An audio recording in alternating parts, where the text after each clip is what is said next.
اللہ الرحمن الرحیم۔ درس نظامی آن لائن میں ایک مرتبہ پھر ایک نئے لیکچر کے ساتھ آپ کی بارگاہ میں حاضر ہیں۔ آج کے لیکچر کے اندر ہم 6 اقسام حروف کے متعلق پڑھیں گے۔ اس سے پہلے آپ 6 اقسام کلمہ، 6 اقسام اسم اور 6 اقسام فعل کے متعلق لیکچر سماعت کر چکے ہیں۔ چنانچہ 6 اقسام حرف جو ہیں وہ حروف تہجی، حروف مبانی اور حروف معانی ہیں۔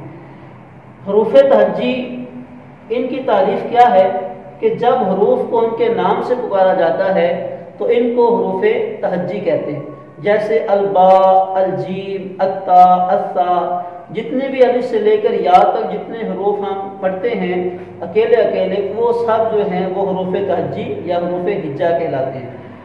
اس کے بعد ہے حروف مبانی۔ حروف مبانی وہ حروف ہوتے ہیں کہ جو کلمہ کی جز بنتے ہیں، کلمہ کی جز بنتے ہیں، تو ان کو حروف مبانی کہتے ہیں۔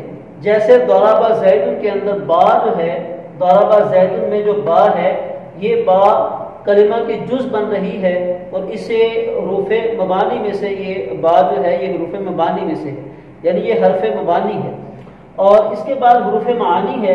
حروف معانی سے مراد وہ حروف ہوتے ہیں کہ جو معانی پر دلالت کرتے ہیں، جو معنی پر دلالت کرتے ہیں، ان کو حروف معانی کہتے ہیں۔ جیسے مررت بزید کے اندر یہ جو بی زید میں با ہے، یہ با جو ہے الصاق کا معنی دے رہی ہے۔